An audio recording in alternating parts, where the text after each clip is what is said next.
Alright, so here we are again at the Abraham Lincoln Library Museum. We're on the outskirts of the building, fixing to walk inside and take a good view of the museum and see some of the artifacts collections that has been deposited here, some since the 1890s and early 1900s. Okay, we now are ranking about the 5th largest Abraham Lincoln Civil War museum in the nation. Okay, there's a plaque on the very front which also depicts the fact that Colonel Hardin Sanders, the KFC founder, inventor of the famous recipe, actually give the university $500,000 for the building of this Abraham Lincoln Library Museum in the 1970s, to whom we owe a debt of gratitude. We're going to go on inside now and take a look, see what there is to see.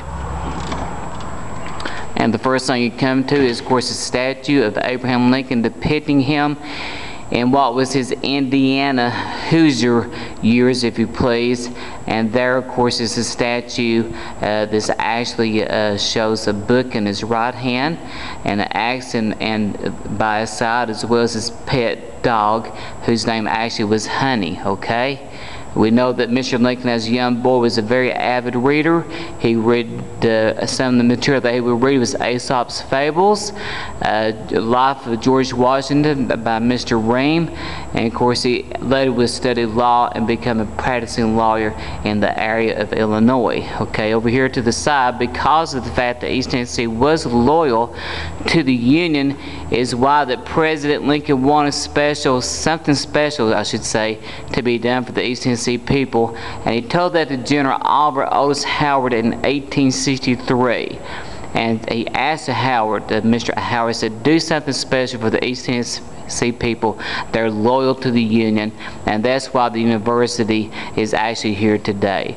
On several occasions, both the North and South changed hands in the town of Cumberland Gap, which President Lincoln has said was a gateway to Knoxville, Tennessee, a very strategic area for both the North and the South. Finally, Ulysses S. Grant gets the upper hand by 1863-1864 and holds this area for the Yankee Army.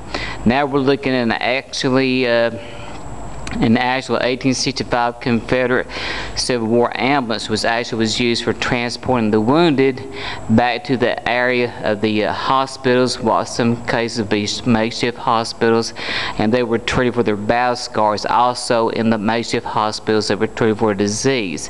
Some 624,000 soldiers were killed or had died during the great conflict known as the American Civil War, and this is one of the rare ambulances actually that still exists to this day.